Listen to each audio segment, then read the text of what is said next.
በሕግ አምላክ ሀገሬው ስለ ሕግ አያልነት ሲናገር በሕግ አምላክ ሲባል እንኳን ሰው ወራጁ አይቆማል ይል ነበር። ሕግ የተፈጥሮን እስከ ማቆም ኃይል እንዳለው አድርጎ ለመግለጽ ምን አይነት በሕግ የጸና እምነት ቢኖር ነበር ያስብላል። በሕግና ፍትህ ላይ እምነት ያለው ሕዝብ ያለማንም አስገዳጅነት ለሕግ ተገዥ ነው። ክስተቶችንም ተከትሎ ለሕግ ያለውንም እምነት በተለያየ መንገድ ይገልጻል። ግጭቶችን በጉልበት ከመፍታት በሕግ መፍታት ተመራጭ እንደሆነም ያምናል። በጉልበቱ አዳሪ ሲገጥመው ሰይፍን በሰይፍ ከመመለስ በሕግ አምላክ ይመርጣል። ከማትረባ ጉልበት በሕግ አምላክ ይሻላል የሚለውም ለዚህ ይመስላል። ስለዚህ የሕግ መከበር ህብረተሰቡ ስለ ሕግና ፍትህ ባለው አመለካከት ይወሰናል ማለት ነው። ሕግ በህብረተሰቡ ውስጥ በሚፈለገው ደረጃ ለውጥ እንዲያመጣ ከተፈለገ እያንዳንዱ ሰው ስለ ሕግ ያለው አመለካከት አብሮ መለወጥና ማደግ ይኖርበታል። ህብረተሰቡ ለሕግና ፍትህ ያለው አመለካከት ሁለት ነገሮችን ይገልጽልናል። በአንድ በኩል ህብረተሰቡ ለሕግ ያለውን እምነት ሲገልጽልን፣ በሌላ በኩል ደግሞ የሕግ መከበር ያለበትን ደረጃ ያሳየናል። ዘመናዊ የፍትህ ስርዓት ሳይዋቀር በፊት ሀገሬው ስለ ሕግ የበላይነት የጸና እምነት ነበሩ ማለት እንችላለን። አስገዳጅ ነገር ሳይኖር በሀገር ደንብ ብቻ መንገድ ላይ ባላጋራውን ሲያገኘው በሕግ አምላክ ብሎ ተላላፊ መንገደኛውን ጉዳዩን እንዲመለከትለት ያደርግ ነበር። ተላላፊው መንገደኛም ዳኝነቱን ተቀብሎ የግራ ቀኙን ጉዳይ ሰምቶ ይፈርዳል። ውሳኔው ከተስማማቸው ይፈጽማሉ፣ ካልተስማማቸው በአካባቢ ወዳለው ጭቃሹም ተያይዞ መሄድ ነው። ይህን ተላላፊ የመንገድ ዳኛ የሕግ ምሁሩ አበራ ጀንበሬ የመንገድ ዳር ፍርድ ቤት ወይም የመንገድ ዳር ዳኛ በማለት ሲገልጹት፣ ከሳቴ የብርሃን የአማርኛ መዝገበ ቃላት ደግሞ ዳኛ የውሃ ወራጅ ዳኛን በማለት ይገልጸዋል። ስያሜው ምንም ይሁን ተላላፊውን መንገደኛ ዳኛ ባላገራዎችን ተከራካሪ አድርጎ ሲያቆማቸው የነበረው የአገር ደንብና ልማድ ፍቃደኝነትና ለሕግ ፍትህ የጸና እምነት መኖር እንጂ ሌላ አስገዳጅ ኃይል አልነበረም። ሕዝብ ስለ ሕግና ፍትህ ባለው የጸና እምነት ብቻ አገር ይዳኝ ነበር። ሕዝብ በሕግና ፍትህ የጸና እምነት ሲኖረው ያለማንም አስገዳጅነት ሕግና ዳኝነትን ያከብራል። ዳኝነቱ ትክክልም ባይሆን እንኳን ለአገር ደንብ ሲል ውጤቱን ይቀበላል። በፍርድ ከሄደው በቅሎው ይልቅ ያለ ፍርድ ሄደው ቆሎው የሚያንገበግበው ለሕግ ያለው ትልቅ ክብርና እምነት ነው። እንዲህ አይነት የዳበሩ ልማዳዊ ሕግ አሰራርና የተጠየቅ ሙግት የሀገራዊ ባህላዊ ቅርስ እንደነበርና በሌሎች በሁሉ አገሪቱ ክፍሎች ይታይ እንደነበር ብዙ አጥኚዎች ይገልጸዋል። ልምዱም እንዳይቀር በሕግ ደረጃም እውቅና ተሰጥቶት ነበር። በ1934 ዓ ም የወጣውና ስለ ፍርድ ቤቶች የዳኝነት ስራ አካሄድ ለመወሰን የወጣው አዋጅ አንቀጽ 23 ደንበኛ ፍርድ ቤት ያለበት እስኪቋቋም ድረስ ገና ካልቆመበት ቦታ ላይ ትናንሹን ነገር እንደ አገር ልማድ በኢትዮጵያ ሕግ እንዲታይ በእርቅ መንገድም ለመጨረስ እንዲቻል አዋጅ አይጸናበትም በማለት አስቀምጦ ነበር። የፍትህ ተቋሞች በዘመናዊ መልኩ ሳይደራጁ ገና ሕዝብ በአገር ደንብና ልማድ ብቻ ይዳኝ ነበር። ጥናት ቢጠይቅም ለሕግ የነበረውም ከበሬታ በአገር ደንብና ልማድ በሚዳኝበት ጊዜ የነበረው ከአሁኑ የሚሻል ይመስላል። አሁን በሕግ አምላክ ሲባል ሰው አይደለም ወራጇ ይቆማል ብሎ የሚያስብ ፈልጎ ማግኘት ይከብዳል። በሕግ አምላክ ቁም ቢባል ሂድ ክሰስ የሚለው ወይ የሚሸሸው ይበዛል። ጭራሽ ተላላፊው መንገደኛ ዳኛ አድርጎ ጉዳይ መፍታት የማይቻል ነው። ምናልባት የፍትህ ተቋሞች ስላሉ ይሆናል። ቢሆንም በፍትህ ተቋሞች በሕግ አምላክ ተብሎ ሲቀርብ ለሕግና ለፍትህ ያለው አመለካከት በጎ ስለሆነ የሚቀርብ ጥቂቱ ነው። በፍትህ ተቋሞች ከሚቀርበው የሚበዛው ባለመቅረብ የሚመጣውን ኃላፊነትና ቅጣት በመፍራት ይመስላል። በፍርሃት ሕግን ማክበር ጤናማ አይመስልም። ሕግ ማክበር አንዱ የግብረ ገብ ግዴታና የመልካም ዜጋ መገለጫ ነው። ሕግን ሲመቸኝ አከብረዋለሁ፣ ሳይመቸኝ ጥሰዋለሁ የሚል አመለካከት ትክክል አይደለም። ትክክልና ፍትሃዊ ያልሆኑ ሕጎችን ማክበር ተገቢ ነው ወይስ አይደለም የሚለው ክርክር እንዳለው ነው። ሕግን ማክበርና በጎ አመለካከት የመኖር ለአንድ ማህበረሰብ አስፈላጊው ነገር ነው። ያን የዘመናዊ የፍትህ ተቋሞች ሳይኖሩ ዳኝነት በአገር ልማድና ደንብ ሲሰጥ በነበረበት ወቅት ሕዝቡ ስለ ሕግና ፍትህ በጎ አመለካከት ነበረው ማለት እንችላለን።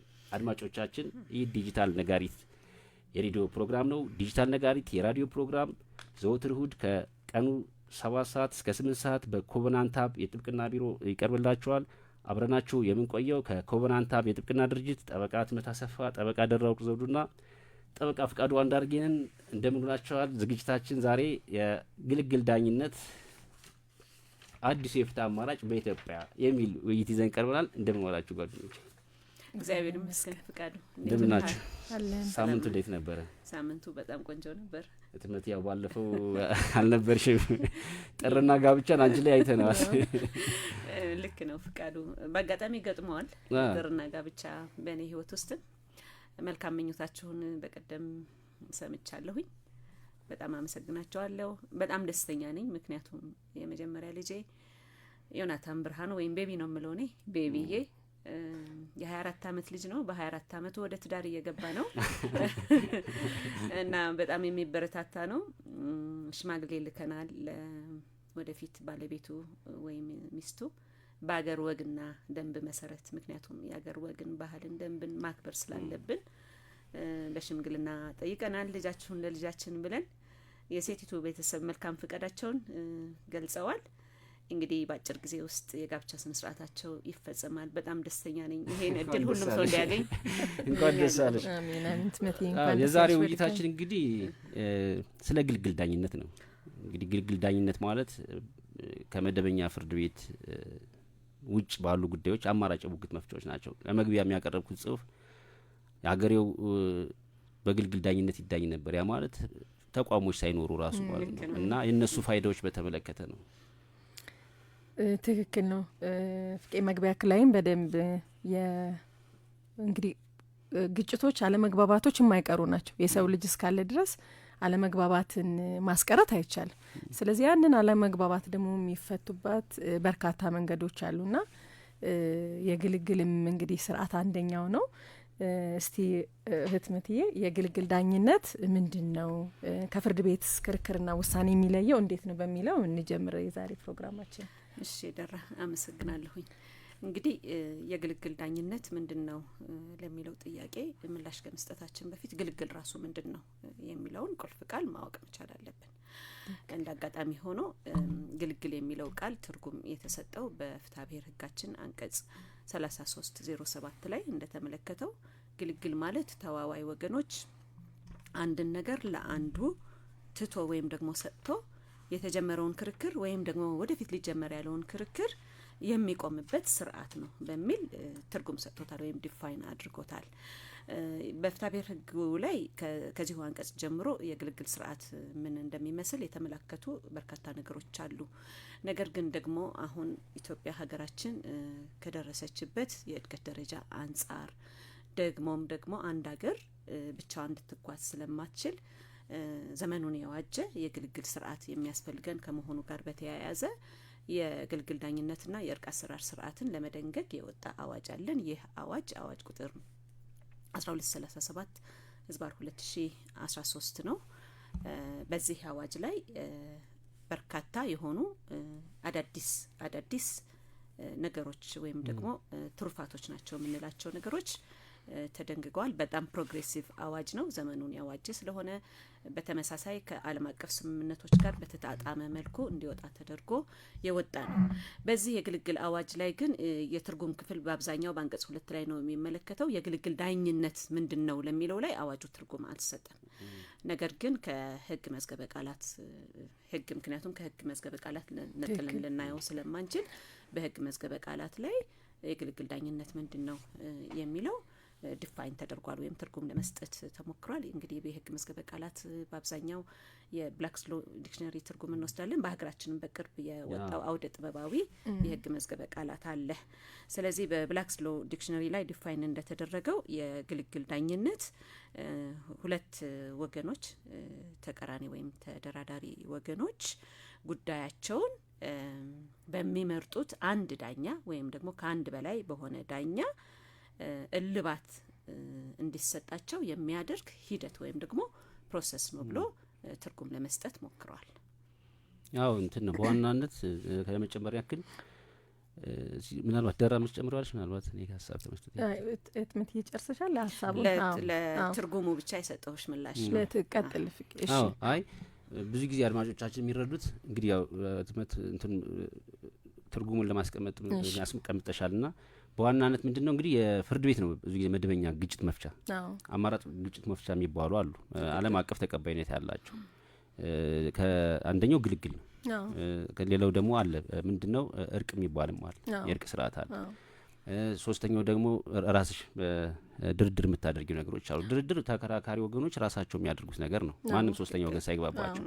እርቅ የምንለው ደግሞ አንድ የሚያስማማቸው አካል አለ። ያ አስማሚ የተባለው ሰውዬ የውሳኔ ሀሳብ ከማምጣት ባለፈ አስገዳጅ ነገር የማይሰጥበት ነው።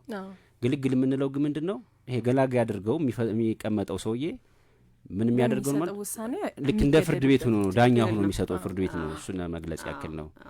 አዎ ትክክል። ለመጨመር ምንድነው ወደ ትርጉሙ ብቻ ስለጠየቅሽኝ መጀመሪያ ግልግል ልክ በፍርድ ቤት በመደበኛ ክርክር ሂደት ክርክር ተደርጎ ውሳኔ እንደሚሰጥ ሁሉ ተከራካሪ ወገኖች ደግሞ ወደፊት በንግድ ልውውጥ በቢዝነስ ትራንዛክሽን ሊሆን ይችላል ወይም በሌሎች ነገሮች ወደፊት ህይወት እስከቀጠለ ድረስ አለመግባባት ሊከሰት ይችላል። ቅድም አድሬስ ለማድረግ ሞክረሻል ደራ። ስለዚህ አለመግባባት ቢፈጠር ጉዳያችን በዚህ አካል ይዳኛል ብለው ኢቭን የሚዳኙበትን ፎረም ራሱ ይመርጣሉ። ኦኬ በምን ያህል ዳኞች ጉዳያችን ይዳኛል የሚለውንም አንዳንዶቹ በውላቸው ላይ የሚያስቀምጡት ነገር አለ። ስለዚህ ከመደበኛው የክርክር ምንድነው ፎረም ባሻገር ተከራካሪ ወገኖች ወይም ደግሞ ተስማሚ ወገኖች ጉዳያቸው በሚመርጡት ዳኛ በመደበኛ ፍርድ ቤት ዳኛ እንመርጥም እንግዲህ አይደለም። እንግዲህ በጣም ጎበዝ ዳኛ ከሆነ በጣም ስነ ምግባር ያለው ዳኛ ከሆነ እንደዚህ አይነት ጠንካራ ዳኛ ላይ ዲሲፕሊን ያለው ዳኛ ላይ ደርሷል ጉዳያችን ተብሎ ተከራካሪ ወገኖች ይደሰታሉ። ነገር ግን ደግሞ ሌላ ችግር ያለበት ዳኛ ከሆነ ወይም ደግሞ ከሆነች እስከነ ችግሯም ይሁን ከመቀበል ባሻገር ልንመርጥ አንችልም። ጉዳዩ የተመደበበት ፍርድ ቤት ላይ ማን ነው ዳኛ ላይ ነው የሚሄደው። ነገር ግን በአርቢትሬሽን ወይም በግልግል ዳኝነት ግን ዳኛ ወይም ደግሞ ኤክስፐርቲስ የኛን ጉዳይ ሊዳኝ ይችላል፣ ብቁ ነው፣ ተገቢ እውቀት አለው፣ ስርዓት አለው፣ ምግባር አለው ብለው የሚመርጡበት ነው። ይሄንን ለምን ይመርጣሉ? ተከታይ ጥያቄ ካለሽ አላቅም። እሺ እዚሁ ጋር በተያያዘ የግልግል ዳኝነት ስንል ሁለት የግልግል ዳኝነት አይነቶች አሉ። ግልግል ዳኝነት አንደኛው በጊዜያዊ ግልግል ዳኝነት ነው። የአዲሱ የግልግል ዳኝነትና እርቅ አሰራር ስርዓት አዋጃችንንም ይህንን የጊዜያዊ የግልግል ጉባኤን ሪኮግኒሽን እውቅና ሰጥቶታል። ሌላኛው ደግሞ ተቋማዊ የግልግል ዳኝነት ነው። የጊዜያዊ የግልግል ዳኝነት የምንለው አድሆክ የምንለው ለዛ ጉዳይ ብቻ ተዋዋይ ወገኖች በግልግል ዳኝነት እንዲያልቁ በተፈቀደላቸው ጉዳይ ላይ በስምምነታቸው ላይ በግልግል ዳኝነት ለመስማማት የሚያደርጉት በራሳቸው በሚመርጡት ግለሰብ ወይም ገለልተኛ የሆኑ ሶስተኛ ወገኖች ጉዳያቸውን በግልግል ለመጨረስ ሲስማሙ ነው። ተቋም ሳይመርጡ ነው። የግልግል ዳኝነት የሚጀምረው በስምምነታቸው ላይ ነው። ስምምነት ከሌለ ወደ ግልግል ዳኝነት አይሄድም። ተዋዋይ ወገኖች መጀመሪያ ስምምነት ሲያደርጉ ጉዳያቸውን በምን እንደሚፈቱ አለመግባባቶች ሲነሱ ውል ሲኖር ወይም አንድ ስምምነት ሲኖር አለመግባባት እንዳይኖር ነው የሚደረገው። ነገር ግን አለመግባባት ደግሞ ቅድም እንዳልነው ሊቀሩ የማይችሉ ሊፈጠሩ የሚችሉበት ሁኔታዎች በርካታ ስለሆኑ እነዛ ቢያጋጥሙን መጀመሪያ ወዴት ነው የምንሄደው የሚለውን በውላቸው ላይ ነው መጀመሪያ የሚያስቀምጡት። ስለዚህ ወይ ወደ ፍርድ ቤት ነው የሚሄዱት ወይ ወደ ግልግል ነው የሚለውን ይለያሉ። ወደ ግልግል ነው የምንሄደው ካሉ በምን በጊዜያዊ ግልግል ዳኝነት ነው ወይም ተቋማዊ ብለው በግልጽ ስፔሲፊካሊ ካልገለጹት የጊዜያዊ የግልግል ዳኝነት ነው የሚሆነው በተቋም ለመታየት ካልሆነ ማለት ነው። ስለዚህ ጊዜያዊ የግልግል ዳኝነት ደግሞ የምንለው ለዛው ጉዳይ በተዋዋይ ወገኖች በስምምነታቸው ላይ ለገለጿት ጉዳይ ብቻ ለጊዜው ተቋቁሞ በመረጡት ዳኛ ተቋቁሞ በግልግል ዳኝነት ላይ የዳኞች በስምምነታቸው ላይ የዳኞቹንም ብዛት ይወስናሉ። ስንት ሰው ነው የሚዳኘን? ነገር ግን በአዋጁም ላይም በግልጽ እንደተደነገገው ሙሉ ቁጥር መሆን አይችልም። ገላጋይ ዳኞች ጎዶሎ ቁጥር ነው የሚሆኑት። ብዛታቸው በውላቸው ላይ ካልገለጹ በህጉ ግምት 3 ነው የሚመደብላቸው ማለት ነው። ምን ያህል በግልግል ዳኝነት እንታያለን ብቻ ብለው ከቆሙ በምን ያህል ዳኛ ነው የምንታየው ካላሉ 3 ነው የሚሆኑ። 1 ማድረግ ይችላሉ፣ 3 ማድረግ ይችላሉ። ነገር ግን ከ3 በላይ ማድረግ ይችላሉ። ነገር ግን ያ ቁጥር ጎዶሎ ቁጥር መሆን አለበት። አንደኛው የግድ የአብላጫ ድምጽ መያዝ ስላለበት የዳኝነት ስራው እንደዛ ስለሆነ ማለት ነው። በሙሉ ድምጽ ሊወሰን ይችላል። በአብላጫ ድምጽ ሲወሰን ስለሚሆን ጎደሎ ቁጥር ሲሆን ነው አብላጫ ድምጽ ትክክል ማምጣት የሚችለው። ስለዚህ ሁለት የግልግል ዳኝነት ስርዓቶች አሉ። አንደኛው ጊዜያዊ አድሆክ የምንለው ነው። ሌላው ደግሞ ተቋማዊ ነው። ተቋማዊ በተቋማት ግልግል ዳኝነታቸውን ለምሳሌ አሁን ከረንትሊ በአግባቡ እየከናወኑ ያሉት የአዲስ አበባ ንግድ ምክር ቤትና የኢትዮጵያ የግልግል ዳኝነት እንዲሁም በተወሰነ ደረጃ የባህር ዳር ዩኒቨርሲቲ የግልግል ተቋም አለው። ስለዚህ እነዚህ ተቋማት ጋር በመረጡት የግልግል ተቋም እንዲታይላቸው በስምምነታቸው ላይ አስቀድሞ ካደረጉት ተቋማዊ የግልግል ዳኝነት ስርዓትን ተከትለዋል እንላለን። ስለዚህ በግልግል ዳኝነት ላይ ከፍርድ ቤት የሚለይባቸው አንደኛ ተከራካሪ ወገኖች ምን አይነት የሚመርጡት ነው የሚዳኛቸውን ዳኛም ለይተው ነው የገቡት ይለያሉ ማለት ነው። አሁን በፍርድ ቤት ጉዳያችን ዘንድ ስንሄድ ወደ ተመራለት ችሎት ራንደምሊ ነው የሚመራው። ስለዚህ በግልግል ዳኝነት የሚለየው ፓርቲዎቹ ራሳቸው በገጠማቸው ጉዳይ ተዋዋይ ወይም ወደ ክርክሩ እየገቡ ያሉት እንደየ ጉዳያቸው የሚመርጡትን በጉዳዩ ላይ ልዩ እውቀት ኤክስፐርት አለው ብለው የሚያምኑትን ሰው ይመርጡበታል። እንደገና ደግሞ የፍርድ ቤት ክርክሮች የይግባኝ ስርዓት አለው። በግልጽ ካልተስማሙ በስተቀርና መሰረታዊ የህግ ስህተት ካልሆነ በስተቀር ወደ ይግባኝም የመሄድ እድላቸው አይኖርም። በግልግል ዳኝነት የመጨረሻ ነው፣ ፋይናልና የመጨረሻ ነው፣ አስገዳጅ ትርጉም የሚሰጥበት ነው። እንደገና ደግሞ በግልግል ዳኝነት ውሳኔዎችም ደግሞ ሚስጥራዊ ሆኖ ነው የሚጠበቁት። ሚስጥራዊነታቸው ተጠብቆ ነው የሚወሰነው። የፍርድ ቤት አሁን ግልጽ ነው አይደል? ለህዝብ ግልጽ ነው። የፍርድ ቤት ውሳኔዎች ፐብሊክ ዶክመንት ናቸው። በግልግል ዳኝነት ግን ፓርቲዎቹ ራሳቸው እስካልተስማሙ ድረስ ሚስጥራዊነቱ የተጠበቀ ነው የሚሆነው ማለት ነው። እነዚህኞቹን ከግልግል ዳኝነት ጋር አጠቃላይ ልናነሳ እንችላለን። ምንድን ነው በአብዛኛው አርቢትሬሽንን ወይም የግልግል ዳኝነትን የሚመርጡት ቢዝነስ ትራንዛክሽን የንግድ እንቅስቃሴ ላይ ያሉ፣ የኮንስትራክሽን ስራዎች ላይ ያሉ፣ ኢንቨስትመንት ስራዎች ላይ ያሉ፣ አዋጁን በኋላ እንመጣበታለን በግልጽ አመልክቶታል ያሉ ናቸው። እነዚህ አካላት ለምንድን ነው ግልግል ዳኝነት የሚመርጡት? ቅድም ደራ እንዳልሽው በውላቸው ላይ በግልግል ሴትልመንት ኦፍ ዲስፒዩትስ ይላል፣ የሙግት መፍቻ ዘዴ በሚል ነው ብዙ ውሎች ላይ ስምምነቶች ላይ እንደምናየው ራሱን የቻለ አንቀጽ አለ። አለመግባባት ከተፈጠረ ጉዳያችን በመደበኛ ፍርድ ቤት ይዳኛል ብለው የሚስማሙ አሉ። አብዛኞቹ የንግድ ትራንዛክሽን ላይ ያሉ ደግሞ አለመግባባት ከተፈጠረ ደግሞ ጉዳያችን በአዲስ አበባ ቻምበር የግልግል ዳኛ ወይም በኢትዮጵያ ወይም ደግሞ በአድሆክ ጊዜያዊ በሚቋቋም ገላጋይ ዳኛ ይታያል ብለው ስምምነት ያደርጋሉ። ግን ለምንድን ነው የሚመርጡት የሚለው ትልቁ ጥያቄ ነው። እነዚህ አካላት መልካም ስም አላቸው ተብሎ ይገመታል። ቢዝነሳቸው እንዲቀጥል፣ ንግዳቸው እንዲቀጥል መልካም ስም የምንለው ወይም ሬፑቴሽን የምንለው አደባባይ ሊወጣ አይገባ። በአንዳንድ ነገሮች ፌል ሊያደርጉ ይችላሉ። አለመግባባት ሲከሰት ግን ከዛ አለመግባባቱ ከተከሰተበት ሰው ጋር በሚመርጡት ገላጋይ ዳኛ በጣም ምስጢራዊ በሆነ መንገድ ክርክሩ እንዲታይላቸው እልባት እንዲያገኝ። ከዛ ውጪ ፐብሊክ ዶክመንት አይሆንም። ትልቁ መለያው ኮንፊደንሻሊቲ ነው ወይም ምስጢራዊነት ነው። ሌላው ፍጥነት ነው።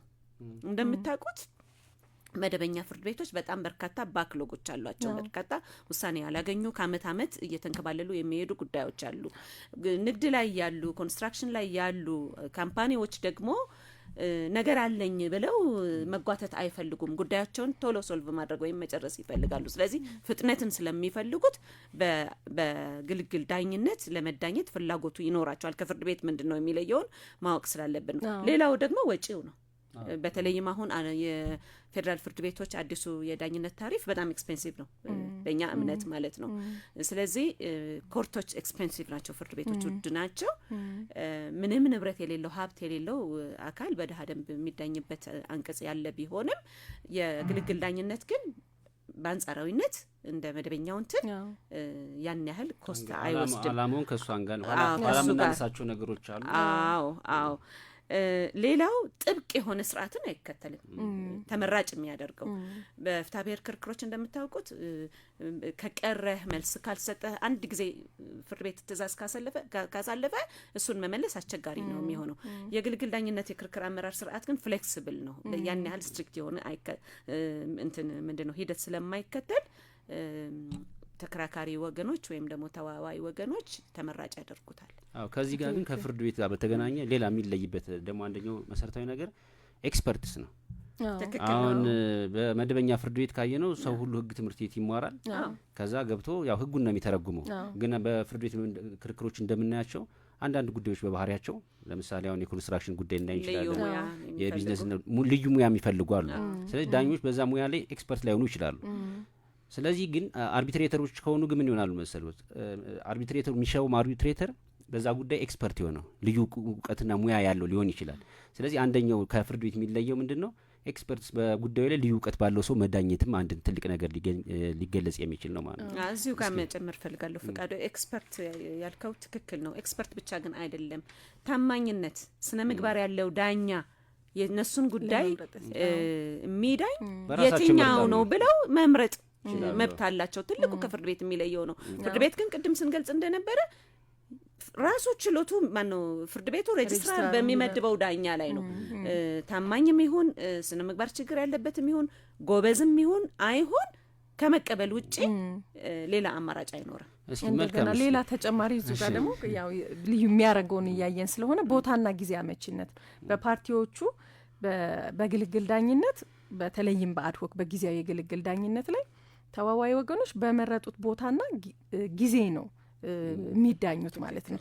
በፍርድ ቤቱ በሚያወጣላቸውን በፍርድ ቤት ብንሄድ በዚህ ቀን በሚያመቸው ቀጠሮ ነው ጊዜ እየሰጠ ያለው ከፍጥነት ቅድም ከተነሳው ጋር የሚያያዝ ሆኖ ግን ቦታም ፓርቲዎቹ በሚያመቻቸው ጊዜም ፓርቲዎቹ በሚያመቻቸው ጊዜ የመዳኘቱ ሌላው ከፍርድ ቤት የሚለየው ባህሪ ነው። ፍቃዱ እዚሁ ጋር ሳንገልጽ እንዳናልፍ ነው።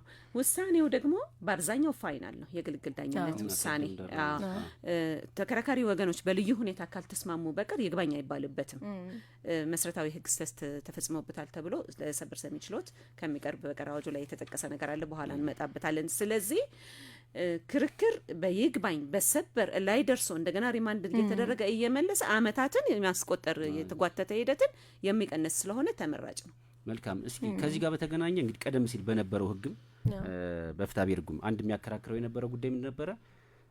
በግልግል የሚታዩ ጉዳዮች ምንድናቸው አይደሉ የሚለውን በተመለከተ ነው። አሁን አዋጅ ቁጥር 1237 2013 ወጥቷልና በዚህ ጉዳይ እስኪ በግልግል የሚታዩና የማይታዩ ጉዳዮችን በተመለከተ እስኪ ደራ የምትዩ ነገር ይኖራል? እሺ እንግዲህ አዋጁ ላይ እንደተቀመጠው የግልግል ዳኝነትና እርቅ አሰራር ስርዓት አዋጅ 1237 2013 አንቀጽ 7 ላይ ለግልግል ዳኝነት አይቀርቡም ብሎ የዘረዘራቸው ጉዳዮች አሉ። አንደኛው የፍቺ፣ የጉዲፈቻ፣ የአሳዳሪነት፣ ሞግዚትነትና ውርስ ጉዳዮች፣ የወንጀል ጉዳዮች፣ የግብር ጉዳዮች፣ መክሰር ላይ የሚሰጥ ውሳኔ፣ የባንክረፕሲ ድርጅቱ እንደውም ከስሯል አልከሰረም የሚለውን በተመለከተ፣ የንግድ ማህበራት መፍረስ ላይ የሚሰጥ ውሳኔ፣ የሊዝ ጉዳይን ጨምሮ አጠቃላይ የመሬት ጉዳዮች፣ አስተዳደራዊ ውሎች በልዩ ሁኔታ በህግ ካልተፈቀደ በስተቀር አሁን በግልግል የሚያልቁ አስተዳደራዊ ውሎች አሉ። በተለይ ከመንገድ ስራ ጋር በተገናኘ ግን እነሱ በፈቀደበት ሁኔታ ካልሆነ በስተቀር አስተዳደራዊ ውሎች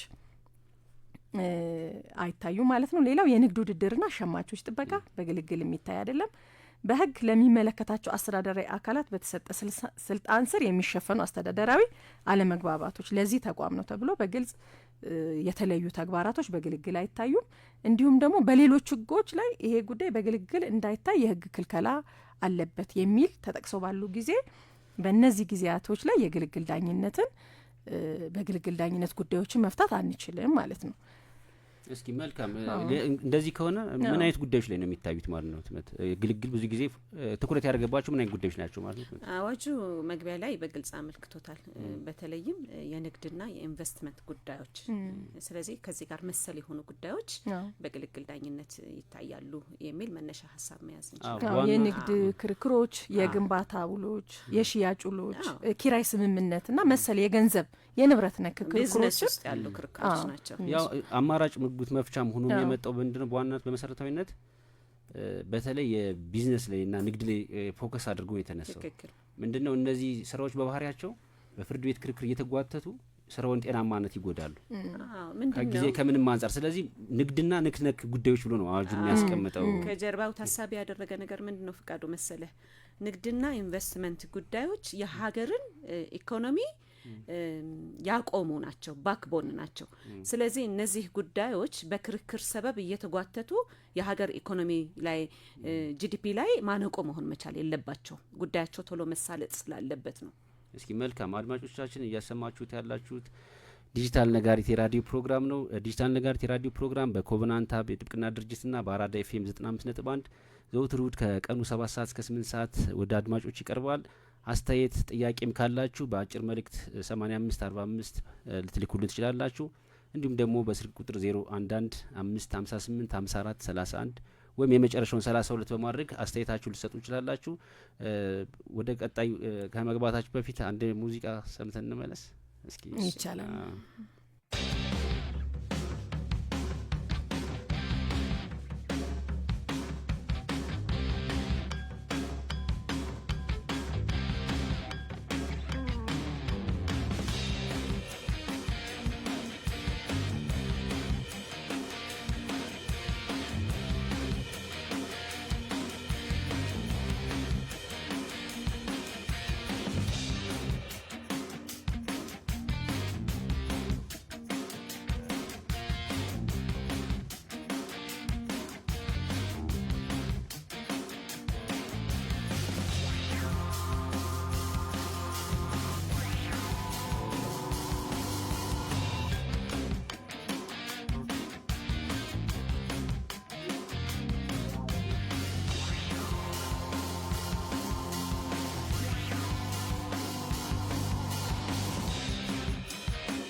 ተመልሰናል። ክቡራን አድማጮቻችን ይሄ የምታዳምጡት ዲጂታል ነጋሪት የሬዲዮ ፕሮግራም ከኮቨናንት ሀብ የጥብቅና ድርጅት ከአራዳ ኤፍኤም 95.1 ጋር በጋራ ትብብር ዘውትር እሁድ ከ7 ሰዓት እስከ 8 ሰዓት የሚያስተላልፉት የቀጥታ ስርጭት ነው። ሀሳብ አስተያየታችሁን በአጭር የጽሁፍ መልእክት 8545 ወይም በስልክ ቁጥሮቻችን 011 558 5431 ወይም መጨረሻውን 32 በማድረግ ልትልኩን ምንጨምረው ምናሻሽለው ነገሮች ካሉ ገንቢ አስተያየቶቻችንን ልትልኩልን ትችላላችሁ።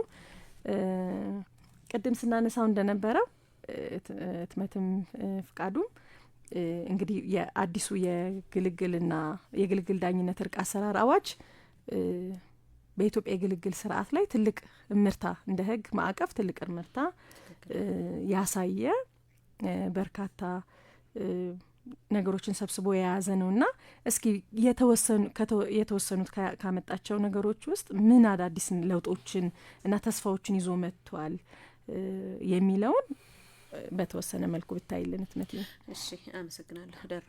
እንግዲህ እንዳልሽው የዚህ የግልግል ስርዓት አዋጅ ቁጥር 1237 ዝባር 2013 መውጣቱ ራሱ ትልቅ ብሌሲንግ ወይም በረከት ነው ለሀገራችን ለኢትዮጵያ ብለን እናምናለን። ምክንያቱም ቀደም ሲል በፍትሐ ብሔር ህጉ ላይ በተወሰኑ ድንጋጌዎች ብቻ ተቀምጠው የነበሩ ሀሳቦችን በርካታ የአሰራር ስርዓቶችን ዘርግቶ ከዘመኑ ከዋጀው የእድገት ደረጃ ጋር በማዋደድ የወጣ ስለሆነ መውጣቱ ብቻ ትልቅ በረከት ነው ብለን እናምናለን። ምን ትሩፋቶችን ይዞ መጥቷል የሚለው የመጀመሪያው መግቢያው ራሱ የግልግል ዳኝነትን እንደ አንድ የፍትህ አማራጭ አድርጎ ሪኮግኒሽን መስጠቱ ትልቅ ነገር ነው።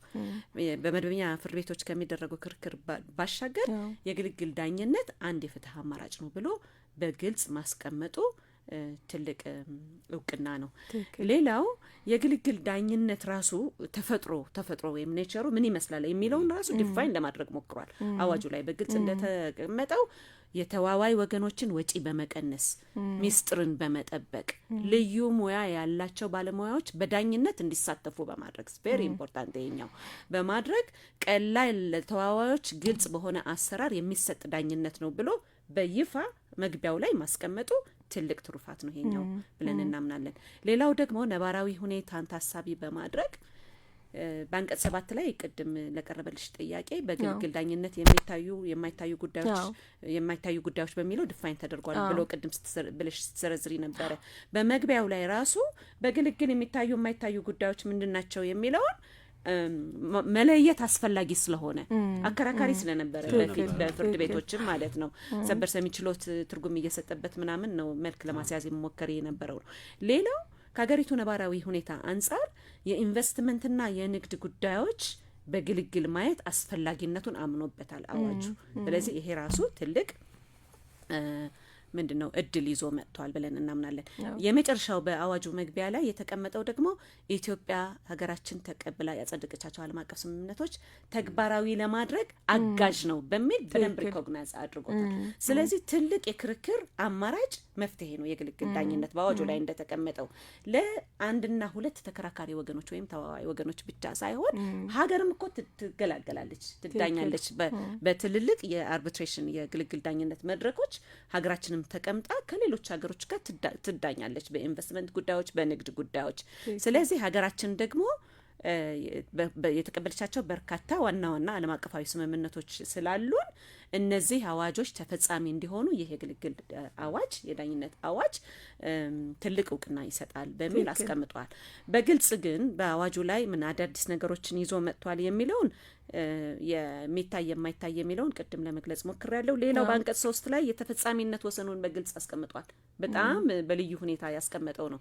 የአዋጁ ተፈጻሚነት ወሰን ኢትዮጵያ የፈረመቻቸው ዓለም አቀፍ ስምምነቶች እንደተጠበቁ ሆነው ይህ አዋጅ ንግድ ነክ በሆኑ ብሔራዊ የግልግል ዳኝነቶች መቀመጫቸው ኢትዮጵያ ባደረጉ ዓለም አቀፍ የግልግል ዳኝነቶችና ብሔራዊ በሆኑ የእርቅ ሂደቶች ላይም ተፈጻሚ ናቸው ብሎ በፊት አከራካሪ የሆኑ ነገሮችን በደንብ በይፋ እልባት ሰጥቶ ማለፉ ሌላው ለውጡ ነው ወይም ደግሞ ትሩፋቱ ነው። ሌላው የዓለም አቀፍ የግልግል ዳኝነት ምንድን ነው? በፊት ይሄ ማከራካሪ ነበረ።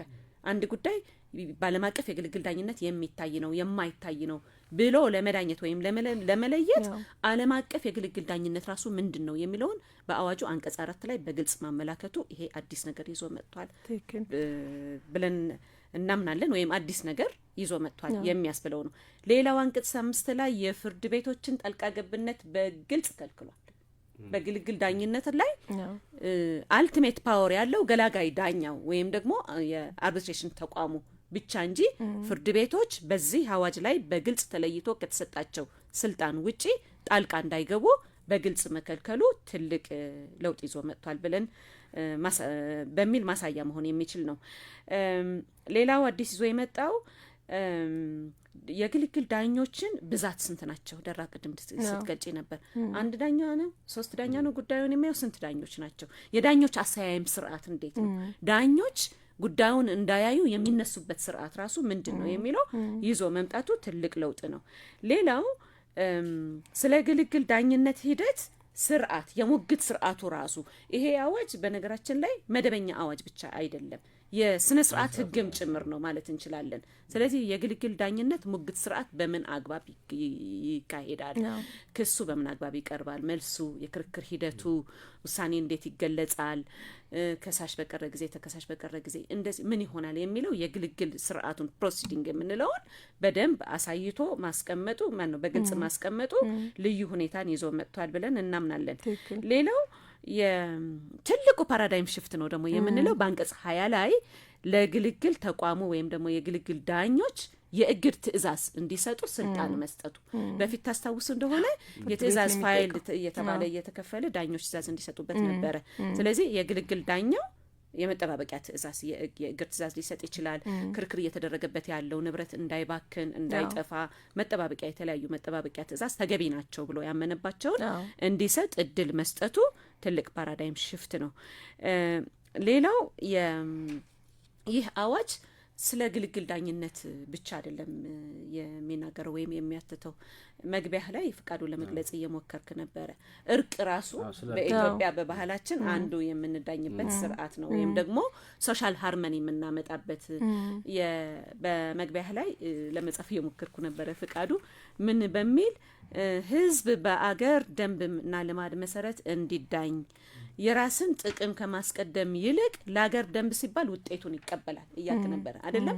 ስለዚህ በግልግል ዳኝነት ብቻ ሳይሆን በእርቅ ወይም ኮንሲሌሽን በምንለው ስርዓት ደግሞ ሰዎች እንዴት ይስማማሉ፣ የእርቅ ስምምነት ውጤቱ ምን ይሆናል፣ ከፍርድ ቤት ጋር ያለው መስተጋብር ምን ይሆናል የሚለውን በግልጽ ያመላከተ በመሆኑ እኔ ትልቅ በርካታ ሀሳቦችን ይዞ የመጣ ወደፊት ደግሞ እየተገበር ነው። ምናልባት የማያሰሩ አንዳንድ ክፍተቶች ካሉ እንግዲህ ህጎች ወጥተው ተግባራዊ ሲሆኑ ነው ክፍተት ያላቸው መሆን አለመሆኑ የሚታየው። ስለዚህ የማያሰሩ ነገሮች ካሉ ደግሞ ይሄንን እያሻሻልን ነገር ግን አገሪቱን ወደ አንድ እርከን ያራመደ ፕሮግሬሲቭ አዋጅ ነው ብያምናለሁ። በተጨማሪ ምን ከዚህ የሚጨምረው ቀድም መግቢያ ላይ ሳነሰው የነበረው ይሄ ሽምግልና ግልግል ዳኝነት ምን ብንለው በእኛ ሀገር አዲስ አይደለም፣ በባህል ደረጃ ባህላዊ ሴትም ያለው ነውና ትልቁ አንድ ይዞት የመጣው ነገር ይሄንን የግልግል ዳኝነትን ተቋማዊ የማረግ ሐሳብ ይዞ መጥቷል። የግልግል ማዕከላትን ማቋቋም ቅድም ደራ እያነሳሽው ነበረ። በእኛ ሀገር ባለው ስርዓት አሁን ሁለት አይነት የግልግል አመራር ነው ያለው። አንደኛው ለአንድ ጉዳይ የሚቋቋሙ ጊዜያዊ ወይም አድሆክ የሚባለው የግልግል አይነት ነው። ኢንስቲትዩሽን የሚባለው እነዚህ ኢንስቲትዩሽኖች ወይም ኢንስቲትዩሽናል አርቢትሬሽን የሚባለው በተቋም መዳኘት ነው። ቅድም የጠቀስሻቸው አዲስ አበባ ንግድ ምክር ቤት፣ የኢትዮጵያ ንግድ ምክር ቤት ዋና የተቋቋሙበት የራሳቸው ሌላ ዓላማ አላቸው። ምንድነው ግን ከመቋቋሚያቸው ህግ ላይ ምን ብሎ አስቀምጧል? በነጋዴው መካከል የሚኖረውን አለመግባት ይፈታሉ ይላል። እነዚሁ ቀድሞ የተቋቋሙት በዚህ ምክንያት ነው። ኢቭን አንድ ለምሳሌ ከእርቅና ከአስማሚ ጋር የኢትዮጵያ ሚዲዬሽን ኮንሲሊዬሽን ሴንተር ወይም ኢማክ ማለት ነው እነሱ ራሷን በሲቪል ሶሳይቲ ነው የተመዘገበው የነበረው። አሁን ይሄኛው ሐሳብ አዲስ አዋጅ ግን ምን ትልቅ ነገር ይዞ መጥቷል? ፕራይቬት የግልግል ተቋም መመስረት ማስቻል ይፈቅዳል። አሁን ቀደም ሲል የነበረው አሁን ህግ ዝርዝር ህግ አልወጣለትም። ደንብ ተረቆ ለካውንስል ኦፍ ሚኒስተር ተመርቶ ነበረ። ምንድነው ያንዳንዱ ፕራይቬት አርቢትሬሽን ሴንተሮች የሚቋቋሙበትን በተመለከተ ማለት ነው። ስለዚህ ይሄኛው እንዳንድ ልናነሳው እንችላለን። ምንድነው ፍቃዱ ጥሩ ሐሳብ ነው ያነሳው። የፕራይቬት አርቢትሬሽን ሴንተሮች እንዲቋቋሙ መፍቀዱ ትልቅ ፓራዳይም ሽፍት ነው። ለምንድን ነው ምንለው? እንግዲህ እኛ በቁጥርም በርካታ ነን አይደለም የሀገራችን ህዝብ። ዓለም ደግሞ ከደረሰችበት የእድገት ደረጃ አንጻር የኢትዮጵያ ዜጎችም ሆነ አገራችን ደግሞ እንደ ሀገር የተለያየ የኢንጌጅመንት ውስጥ ምንድነው የንግድ የኢንቨስትመንት ስምምነት ውስጥ እየገባን ነው። ፋስት ነው ያለው የእድገት እንትናችን እድገታችንም እንደዛ ነውና ፍርድ ቤቶች መደበኛ ፍርድ ቤቶች ብቻ በዜጎች መካከል የሚነሱ አለመግባባቶችን በድርጅቶች መካከል የሚነሱ አለመግባባቶችን ሊፈቱ አይችሉም። ስለዚህ ከዛ በዘለለ ሌላ የክርክር አማራጭ ስለሚያስፈልገን አሁን ደግሞ በተግባር የተቋቋሙት ደግሞ የአዲስ አበባ ንግድ ምክር ቤትና የኢትዮጵያ እነዚህን ክርክሮች ብቻቸውን መቋቋም አይችሉም፣ በርካታ ስለሆነ ማለት ነው። ስለዚህ እንደውም እኛ አይ ቲንክ ፍትህ ሚኒስቴር ቶሎ ይህንን የአሰራር ደንቡን ከሚመለከተው ጋር ተነጋግሮ ቢያጸድቀው በጣም ኢፌክቲቭ የሆኑ የግልግል የአርቢትሬሽን ተቋማት ቢመሰረቱ እነዚህ ተቋማት ላይ ደግሞ ማገልገል የሚችሉ በደንብ እውቀት ያላቸው ኤክስፐርትስ የሆኑ ባለሙያዎች ስነ ምግባራቸው ደግሞ የተመሰከረላቸው ባለሙያዎች እንዲገቡ በማድረግ የክርክር ስርዓትን በሌላ የሙግት አማራጭ እንድንፈታ ያስችለናል። ይሄ ለምን ያስችለናል? አንዳንድ ተስታውስ እንደሆነ መደበኛ ፍርድ ቤት በሚሰጠው ውሳኔ ላይ አንድ ወገን ነው እርካታ ያለው በአብዛኛው ኦኬ። በግልግል ዳኝነት በሚሰጠው ውሳኔ ላይ ግን ሶሻል ሃርመኒ ማምጣት እንችላለን፣ ወይም ደግሞ የማህበረሰብ መረጋጋት ማምጣት እንችላለን። ይጠብቃል። ከዛ እንግዲህ አንደኛው የፍርድ ቤት ባክሎግንም ይቀንሳል። ስለዚህ ይሄ ተቋማዊ ማድረግን አንድ ትልቅ ሀሳብ ይዞ መጥቷል። ሌላው ያመጣው ምንድነው? ቅድም ትመት አንስተዋለች። ድሮ ሰፊ ፍርድ ቤቶች አሁንም ስልጣን አላቸው። ድሮ ሰፊ ስልጣን ነበራቸው። አሁን በአዲስ አዋጅ የፍርድ ቤቶችን ስልጣን በተወሰነ መንገድ ቀንሷል። ለምሳሌ አንድ ማሳያ ላሳያችሁ። ቀደም ሲል የግልግል ጉባኤው ክስ ያየ ስልጣን አለ የለውም የሚለው መመልከት አይችልም ነበር፣ ስልጣን ያለው መሆን አለመሆኑን።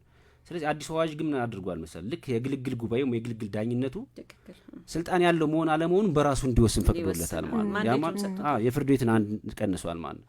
ሌላ ደግሞ እንደ አንድ ትልቅ ነገር የሚነሳው የፕሪንሲፕል ኦፍ ሴፓሬሽን የሚለውን በተመለከተ ቀደም ሲል የአንድ ውል ሙሉ በሙሉ ውድቅ መደረግ ከዛ ውስጥ ያለችውን የአርቢትሬሽን ክላውዝም ውድቅ ያስደርጋት ነበር። አሁን እንግዲህ ምንድነው አድማጮቻችን እንዲረዱት ትልቅ ውል ይደረጋል። አንድ ውል ለምሳሌ አንድ የግንባታ ውል ሲደረግ አለመስማማት ቢፈጠር በአርቢትሬሽን በግልግል እንጨርሳለን ብለው ይስማማሉ። የዛኛው ውል መሰረዝ የዋናው ውል መሰረዝ የዛችን የአርቢትሬሽን እንዳኝበታልን ያሉትን ሴትልመንት ኦፍ ዲስፒዩትን ድንጋጌ ውድቅ ያስደርገው። ይሄ በጣም መሰረታዊ ነው። ብዙ ጊዜ ምን ይነሳል? ፍርድ ቤትም ታስታውሱ ከሆነ ክስ ሲቀርብ ይሄ በግልግል የሚያልቅ ነው ተብሎ መቃወሚያ ይቀርባል። ከዛ ያኛው ወገን ምን ብሎ ይከራከራል? ይሄ እኮ ውል እኮ ተሰርዟል ይላል። የዛ ዳኞች ምን ያደርጋሉ? ውሉ ስለተሰረዘ ቶታሊ ሙሉ በሙሉ ከተሰረዘ ያች አለመግባት የተፈታችበት መንገድም ውድቅ ይደረጋል የሚል ሀሳብ ነበራቸው። ስለዚህ አሁን ይሄኛው አዋጅ ግን አምጥቷል። የዋናው ውል መሰረዝና ውድቅ መደረግ ምኑን አያስቀረውም ማለት የዚህኛውን የአርቢትሬሽን ክላውዙን አያስቀረውም የሚል አዲስ ሀሳብ አምጥቷል። ጉዳዩ በግልግል እንዳይታይ አያደርገውም ማለት። ሌላው ካመጣው ነገር ትልቁ ነገር ደግሞ ምንድነው? ቅድም ትመትም አንስተዋለች። የውጭ ሀገር አሁን በተለይ እኛ ሀገር ኒውዮርክ ኮንቬንሽን አለ። ደራም ጋር ጥናት ስታደርጊ ታውቂዋለሽ በዚህ ጉዳይ ላይ እና የኒውዮርክ ኮንቬንሽን ተቀብለናል፣ አጽድቀናል። ያ ማለት የውጭ ሀገር የሚሰጡ የግልግል ስምምነቶች ኢትዮጵያ ውስጥ እንዴት እንደሚፈጸሙ ያሰጣል። አሁን አይታችሁት ከሆነ ይብን የኛ የግልግል ስርዓት ገና ያልተጠናከረ ተቋማዊ ስላልሆነ መንግስት ራሱ ውጭ ሀገር እየሄደ ነው የሚዳኘው። አሁን ሰምታችሁ ከሆነ ለምሳሌ አንድ መንግስት ከያፒ መርከዝ የሚባል ድርጅት ጋር በባቡር መንገድ ስራ ላይ ውጭ ሀገር ሄዶ ነው የተዳኘው። ገብቷችኋል? ያ ማለት ውጭ ሀገር የሚሰጡ የአርቢትሬሽን ፍርዶች ኢትዮጵያ ውስጥ እንዴት እንደሚፈጸሙ በግልጽ አስቀምጧል ማለት ነው። ምን ለመጨመር ፈልጌ ነው የውጭ ሀገር የተለያዩ ካምፓኒዎች ኢትዮጵያ ውስጥ ኢንቨስትመንት ለማከናወን ከሚጠይቁት ነገር አንዱ አገሪቱ ምን አስቻይ ህግ አላት የሚለውን ይፈትሻሉ። ኦኬ። ስለዚህ የዚህ አዋጅ መውጣት የኢንቨስትመንት እድላችንን የውጭ ዜጎች ወይም ካምፓኒዎች ሀገራችን ላይ መጥተው ኢንቨስት የማድረግ እድላቸው ሰፊ እንዲሆን አድርጎታል። ምክንያቱም ይሄ አዋጅ ራሱ ኢኔብሊንግ ስለሆነ በኋላ ልመጣበት ያሰብኳቸው ድንጋጌዎች አሉ አዋጁ።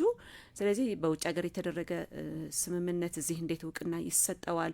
በውጭ ሀገር የተደረገ ውጭ ሀገር ባለ የገላጋይ ተቋም የተሰጠ የመጠባበቂያ ትዕዛዝ ራሱ እንዴት ነው እዚህ እውቅና የሚሰጠው የሚሉ የተለያዩ ድንጋጌዎችን የያዘ ከመሆኑ አንጻር ትልቅ ትሩፋት ነው ለሀገራችን ብለን። እሺ በዚሁ ጥሩ በጣም ጥሩ ሀሳቦች ነበሩ ሲነሱ የነበሩት። በዚሁ እንቀጥልና እስቲ በግልግል ዳኝነት ለመጨረስ ምን ቅድመ ሁኔታዎች መሟላት አለባቸው የሚለውን ባጭሩ ፍቄ አንሳልንና ህትመት በግልግል ዳኝነት የፍርድ ቤቶች ሚና ምንድን ናቸው የሚለውን አያይዘን እንያቸው። ያው እንግዲህ ካለን ሰዓት አንጻር ቀደም እንደተገለጸው በዋናነት እኛ ሀገር ላይ ሁለት አይነት የግልግል አካሄድ ነው ያለው። አንደኛው ለአንድ ጉዳይ የሚቋቋም ግልግል፣ ሁለተኛው ደግሞ የኢንስቲትዩሽን ነው። ስለዚህ የመጀመሪያ መሰረታዊ የሚባል አንድ ጉዳይ ወደ ግልግል ለመውሰድ ተዋዋይ ወገኖች መጀመሪያ ውል ገና የስራ ውልም ሲያደርጉ የቢዝነስ የንግድ ውል ሲያደርጉ ምንድነው የሚያስቀምጡት ማለት ነው? አለመግባባት ከተፈጠረ ፍርድ ቤት አንሄድም፣ የምንሄደው በግልግል ዳኝነት ነው የምንዳኘው ብለው ውሉን ያስቀምጣሉ ማለት ነው። ያን ውል ካስቀመጡ በኋላ ሂደቱ ምንድነው የሚሆነው? አለመግባባት ሲፈጠር ውላቸው ላይ ኢንስቲትዩሽን መርጠው ከሆነ ለምሳሌ አሁን ባሉት ሀገር ለምሳሌ አሁን ፋንክሽናል ተቋምን መርጠው ከሆነ ወደ ተቋሞቹ ይሄዳሉ።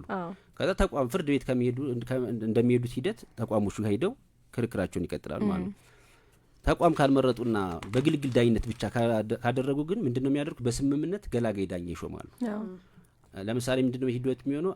አንዳንድ ይሾማሉ፣ አዋጁ የሚለው እንደዛ ስለሆነ። ከዛ በስምምነት ደግሞ ምን ይሾማል ማለት ነው? ሰብሳቢ ዳኛ ይሾማል ማለት ነው። በስምምነት መምረጥ ካልተቻለ ደግሞ ፍርድ ቤት ሂደው እንደ አንድ ዳኝነት ምን ብለው ይጠይቃሉ ማለት ነው? ገላጋይ ዳኛ ተሹሞ ጉባኤ ይቋቋምልን ይላል። አሁን ብዙ ጊዜ ምን አይነት ይገጥማል? ስምምነታቸው ላይ በግልግል እንደሚያልቅ ይቀመጣል። አንደኛው ወገን ለመምረጥ ፈቃደኛ አይሆንም። በዚያን ጊዜ ምን ያደርጋሉ? ቀጥታ ክሱን ፍርድ ቤት ያቀርቡታል። አዲሱ አዋጅ አሁን በግልጽ የሚያስቀምጠው አለ። በግልግል ጨርሳለሁ ብለሽ ማስጠንቀቂያ ደርሶሽ በ30 ቀን ውስጥ ምላሽ ካልሰጠሽ ፍርድ ቤት ድሽ ክስ ማቅረብ ትችላለሽ። ግን ደግሞ ያኛው ወገን ደግሞ ምን አይነት ደግሞ አማራጭ አለው? ግን ደግሞ ፍርድ ቤት ክሱን ከሚያቀርብ ሂዶ ፍርድ ቤት ደግሞ ግልግል ጉባኤው እንዲቋቋምለት ሊጠይቅ ይችላል። ስለዚህ ቅድመ ሁኔታው እንዳልኩሽ በዋናነት ምንድነው? ስምምነት መኖር፣ ከዛ ሂደቶቹ ደግሞ በስምምነት ራሳቸው ዳኛ መምረጥ። ካልተስማሙ ደግሞ የሚሆነው ምንድነው የሚሆነው? ፍርድ ቤት ሂዶ ግልግል ጉባኤው እንዲቋቋም ማድረግ ማለት ነው። እንደዛ ነው የሚሆነው ማለት ነው። ስለ ፍርድ ቤቶች ሚና መሰለኝ የተነሳው። የፍርድ ቤቶች ሚናን በሚመለከት እንግዲህ ቅድም አድሬስ ለማድረግ እንደሞከርኩት አዋጁ ከመጣቸው ምንድነው አዲስ ሀሳቦች አንጻር የፍርድ ቤቶች ጣልቃ ገብነትን መከልከሉ ነው በግልጽ። ነገር ግን የፍርድ ቤቶች ጣልቃ ገብነት በግልጽ ተከልክሏል ማለት በግልግል ጉዳይ ላይ ምንም ሚና የላቸው ማለት አይደለም። ግን ፍርድ ቤቶች አንደኛው ሚናቸው አንዳንድ ጊዜ ተዋዋይ ወገኖች በግልግል የተስማሙበትን የአርቢትሬሽን ክሎዝ ረስተው መደበኛ ክስ በፍርድ ቤት ያቀርባሉ። መደበኛ ክስ ባቀረቡ ጊዜ ክሱ የቀረበበት ሌላኛው ተዋዋይ ወገን በሚያቀርበው መቃወሚያ መነሻነት ይሄ ጉዳይ በመደበኛ ፍርድ ቤት ሳይሆን በግልግል ዳኝነት የሚታይ ነው፣ የአርቢትሬሽን ክሎዝ አለን የሚል መቃወሚያ ካቀረበ አውቶማቲካሊ በዚህ ጊዜ ሪጀክት ያደርጋሉ ፍርድ ቤቶች። በመጀመሪያ ደረጃ መቃወሚያ ከቀረበ፣ ካልቀረበ ግን ምንም ሊያደርጉ አይችሉም።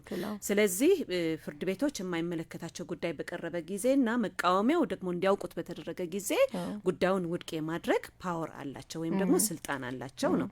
ሌላው በአንቀጽ 20 ላይ ለግልግል ዳኞች የእግድ ትዕዛዝ የመጠባበቂያ ትዕዛዝ እንዲሰጡ በግልጽ የተመለከተ ስልጣን እንዳለ መኖሩ እንደተጠበቀ ሆኖ ተዋዋይ ወገኖች ደግሞ በፍርድ ቤት እግድ እንዲሰጥላቸውም ሊጠይቁ የሚችሉበት ሁኔታዎች ተመላክተዋል። ሌላው የግልግል ዳኝነት ጉባኤ ኢትዮጵያ ውስጥ ያለ ሊሆን ይችላል፣ ውጭ ሀገር ያለ ሊሆን ይችላል። ነገር ግን የግልግል ጉባኤው መቀመጫውን የትም ሀገር ያደረገ ይሁን አይሁን የግልግል ጉባኤው የሰጠው የመጠባበቂያ ትዕዛዝ ተግባራዊ ሊደረግ ወይም ደግሞ ሊከበር ይገባል። ይህ የመጠባበቂያ ትዕዛዝ ተግባራዊ ባልሆነ ጊዜ ግን ትዕዛዙ ተግባራዊ እንዲሆን የመጠባበቂያ እርምጃ እንዲፈጸም አንደኛው ወገን ለፍርድ ቤት ማመልከት ይችላል። የመጠባበቂያ ትዕዛዝ እንዲፈጸም ከማድረግ ጋር ነው። በአንቀጽ 25 ላይ የተመለከተ ነው። ሌላው በአንቀጽ 26 ላይ የተመለከተው ደግሞ ጊዜያዊ መጠበቂያ ትዕዛዝ እውቅና እንዲሰጠው ወይም ደግሞ እንዲፈጸም ይህ መጠበቂያ ትዕዛዝ እውቅና ይሰጥልኝ ብሎ ባመለከተ ጊዜ የሚሆን ነው። ሌላው ትልቁ አዋጁ አመላክቶ ያለፈው አንቀጽ 37 ላይ ነው።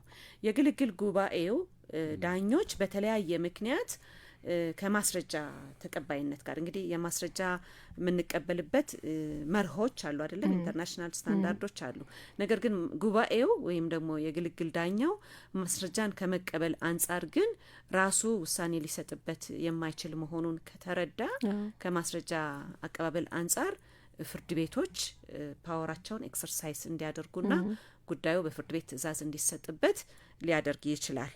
ሌላው የውጭ ሀገር የግልግል ዳኝነት ውሳኔን እውቅና መስጠት ይሄ የእንካ በእንካ የፕሪንሲፕል ኦፍ ሬሲፕሮሲቲ ከምንለው ጋር የተገናኘ ነው። የውጭ ሀገር ፍርዶች ደግሞ በግልግል ዳኝነት የተሰጡ ውሳኔዎች በቀጥታ ለፌዴራል ከፍተኛ ፍርድ ቤት ነው ስልጣኑን የሰጠው። በዚህ አግባብ ፍርድ ቤቶች ስልጣን ይኖራቸዋል። የመጨረሻው በግልግል ዳኝነት በሀገራችን የተሰጠ ውሳኔ ደግሞ ጉባኤው ውሳኔ ከመስጠት ባሻገር ማስፈጸም አይችልም። ኦኬ አፈጻጸም የሚከፈተው በመደበኛ ፍርድ ቤት ስለሆነ ፍርድ ቤቶች በግልግል ዳኝነት የተሰጠ ውሳኔን ከማስፈጸም ረገድ ከፍተኛ ሚና አላቸው የሚለው ነው። ሌላው ሳልገልጸው ማልፈልገው የልዩ ስምምነት ከሌላቸው በቀር ይግባኝ አይባልበትም ብለናል የግልግል ዳኝነት ውሳኔ። ነገር ግን በተለየ ሁኔታ ግን የግልግል ጉባኤ የሰጠው ውሳኔ እንዲሻር ግን ማመልከት ይቻላል። ከህግ ውጪና መሰረታዊ ከህግ ውጪ የተዋዋይ መሆን በማይችል ሰው በተደረገ ስምምነት ከሆነ እና በአንዳንድ ግሮስ በሆኑ ክፍተቶች ወይም ደግሞ ጉድለቶች ምክንያት የተደረገ የተሰጠ ውሳኔ ከሆነ ግን ውሳኔው ከመነሻውም ተገቢ አይደለም በሚል እንዲሻር ይግባኝ አይደለም ይሄ ከይግባኝ የተለየ ስርዓት ነው። እነዚህን ነገሮች በሚመለከት ፍርድ ቤቶች ሚና አላቸው። ትክክል። እሺ ካለን ሰዓት አንጻር ፍቄ የግልግል ዳኝነት እያጋጠመ ያለው ተግዳሮቶች ምንድናቸው የሚለውን ለምሳሌ ቅድም ትመትም እንዳለቻቸው የፍርድ ቤቶች ሚና ዳኞችን ከመሰየም ዳኞችን ከመሻር ዳኞች ላይ የሚቀርብ ጥያቄ የክፍያ ለመግባባቶች ላይ ከሚነሳ ነገሮች አንጻር ፍርድ ቤቶች ጣልቃ የሚገቡበትን አሰራር አዋጁ በመቀነስ ጣልቃ የሚገቡበትን መጠን በመቀነስ አስቀምጧልና እስኪ አንተም በኮንስትራክሽን ችሎት ላይ ያለክ በአብዛኛው እነዚህ ክርክሮች ወደ እናንተ ችሎቶች ይመጡ ስለነበረ ምንድነው እስቲ የሚያጋጥሙ ተግዳሮቶች እና ሊወሰዷቸው የሚገቡ ምንድናቸው የሚለውን ባጭሩ ካለን ሰዓት አንጻር ዋናነት ሰዓታችን ሰፊ ርዕስ ነው። ግን ትልቁ ነገር ምንድነው እንደ ተግዳሮት አሁን የሚነሳው አዋጁን ቅድማውን ተቋማዊ ያደረገው ግን ያን ተቋም እንግዲህ 2013 የወጣ አዋጅ ነው። ደንብ እስካሁን አልወጣለት 5 አመቱ ቢያንስ እንደ ተቋማዊ ማድረግ ቢቻል አድሆክ የሚወሰውን ችግር ይቀንሰዋል። ብዙ ጊዜ አይታችሁ ከሆነ ችግር የሚፈጠረው አድሆክ ላይ ነው። ሪጉሌት አይደረግም። ማን ነው ሰብሳቢ ዳኛ የሚሆነው? ማን ነው አርቢትሬተር የሚሆነው? ኢቭን አርቢትሬተሮቹ ምን አይነት ስነ ምግባር መከተል አለባቸው? በምን መመዘኛ የሚመረጡት? ሪጉሌት አይደረግም። ስለዚህ ሪጉሌት አለመደረጉ ምኑን አድርጎታል? በተለይ አድሆክ ላይ ልቅ አድርጎታል ማለት ነው። ስለዚህ ዳኝነት ክፍያ ጋር በተያያዘ ፈቃዱ አሁን ለምሳሌ ዳኝነት ክፍያ በተመለከተ አሁን ፍርድ ቤቶች ደንባቸውን አሻሽለው ከፍተኛ የዳኝነት ክፍያ ያስከፍላሉ። በአርቢትሬሽን ደግሞ ህግ የለውም፣ ሪጉሌት የሚደረግበት ህግም የለውም። ስለዚህ ልክ እንደ ጥብቅና 10% ነው የሚከፈለው። ያ ማለት አላማው እንደዛ እንደ ሁኔታዎች ይመስላል። አላማው በቀላል ወጪ እዚህ መጨረሱ ነው እያለ ግን ወጪን ሪጉሌት የሚያደርግ ህግ ስላልሆነ ምን ይሆናል ማለት ነው? በወጪ ምክንያት ብዙ መዝገቦች ይዘጋሉ። እንደውም አንድ መዝገብ አስታውሳለሁ አልከፍልም ባለው ጊዜ ምን ይሆናል? ከሳሾች ይብን ፋይል አስደረጉ አስታውሳለሁ። ትመት ጋር አርቢትሬሽን ቀረቡ። ትመት ጋር ክፍያ ስላልከፈሉ ክርክሩ መቅጠል አልቻለም። እንደ መደበኛ ክርክር የድሃ ደንብ የሚባል ነገርም የለውም። ስለዚህ በዋናነት ትልቁ ነገር ምንድነው? በተለይ አድሆኩ ጊዜያዊ ላይ ሪጉሌት የሚደረግበት ስርዓት ገና አልወጣለትም። እሱ ምን ፍርድ ቤት አሁን ብዙ ጊዜ ዳኞች ይነሱልን፣ ገላጋይ ዳኞች ይነሱልን እየተባለ ይመጡ ነበር። አይነበርም ወጭ በዛብን ይመጡ ነበር። የነዚህ ሁሉ ችግር ምንድነው መነሻው ማለት ነው? ሪጉሌት የሚያደርግበት ህግ አለመኖሩ ነው ማለት ነው። ሌላው ደግሞ ከስነ ምግባር ጋር በተገናኘ ጋር በተገናኘ እንዳልኩሽ አርቢትሬተር የሚሆኑ ሰዎች ወይም ገላጋይ ዳኛ የሚሆኑ ሰዎች ሪጉሌት የሚደረጉበት የስነ ምግባር ደንብ ስላልወጣ እሱ በጣም መሰረታዊ ችግር ሆኗል። ሌላው ደግሞ እንደ ተግዳሮት የሚወስደው ገለልተኝነት ነው። ልክ አይታችሁ ከሆነ ብዙ ገጥሞን እናውቃል። በተለያየ ጊዜ የሚመጡ የአርቢትሬሽን እንትኖች ከሳሽም ተከሳሽም በኩል የሚመረጡት ለምሳሌ የራሳቸውን ኢንተረስት እንዲያስጠብቁላቸው እየታሰበ የሚመረጥበት ሁኔታ አለ። ሁሉም አይደለም። በተለይ አድሆክ ላይ እንደዛ ሲሆን ስለዚህ ይሄ ምን ይሆናል ማለት የገለልተኝነቱ ችግሩ ራሱ እንደ አንድ መሰረታዊ ነገሮች ሊነሳ ይችላል ማለት ነው። ሰዓታችን ግን ሄዷል። ብናጠቃልል ይመስላችኋል? ጥሩ ነው። እሺ እትመቴ እንግዲህ ማጠቃለያ እንግዲህ የግልግል ዳኝነት እንዲሁ በምናብ ወይም ደግሞ በድንገት በኦል ኦፍ ሰደን እየመጣ አይደለም። ሀገራችን የዳበረ የእርቅ ስርዓት የግልግል ስርዓት አላት። ስለዚህ ይሄ ስርዓት ደግሞ ዛሬ መልክ ይዞ ደግሞ በአዋጅ ወጥቷል፣ ህግ ሆኖ ወጥቷልና እንደውም በተለይም በዚህ በንግድ እንቅስቃሴ ላይ በኢንቨስትመንት ላይ ያሉ እና አዋጁ በግልግል ሊታዩ አይገባም ብሎ ከከለከላቸው ጉዳዮች ውጪ ያሉ ተዋዋይ ወገኖች በተቻለ መጠን ጉዳያቸው በግልግል እንዲታይ ቢስማሙ እኛ ምንድነው ሪኮመንድ እናደርጋለን ወይም ደግሞ ሀሳብ እንሰጣለን። ምክንያቱም መጀመሪያ መግቢያችን ላይ ለመግለጽ እንደሞከር ነው ሚስጥራዊ ነው፣ በጣም ወጪን ይቀንሳል፣ ፋይናል የሆነ ውሳኔ ነው የሚሰጠውና ወደ መደበኛ የቢዝነስ ትራንዛክሽናቸው እንዲገቡ የሚያደርግ ከመሆኑ አንጻር ይሄንን እናበረታታለን የሚል ሀሳብ ነው። እሺ መልካም እናመሰግናለን። አድማጮቻችን አብረናችሁ የቆየ ነው ከቦናንታ ቤት ጥብቅና ድርጅት ጠበቃ ትምት አሰፋ፣ ጠበቃ ደረወርቅ ዘውዱና እኔ ጠበቃ ፍቃዱ አዳሪ ከቴክኒሻችን ሳይቶም ጋር ነው። ስላዳመጣችሁ እናመሰግናለን። ትምህርት እንዳገኛችሁ ተስፋ እናደርጋለን። በቀጣይ ሌላ ርዕስ ይዘን ለውይይት እስከምንቀርብ ድረስ መልካም ሳምንት። እናመሰግናለን። ቸርቆስ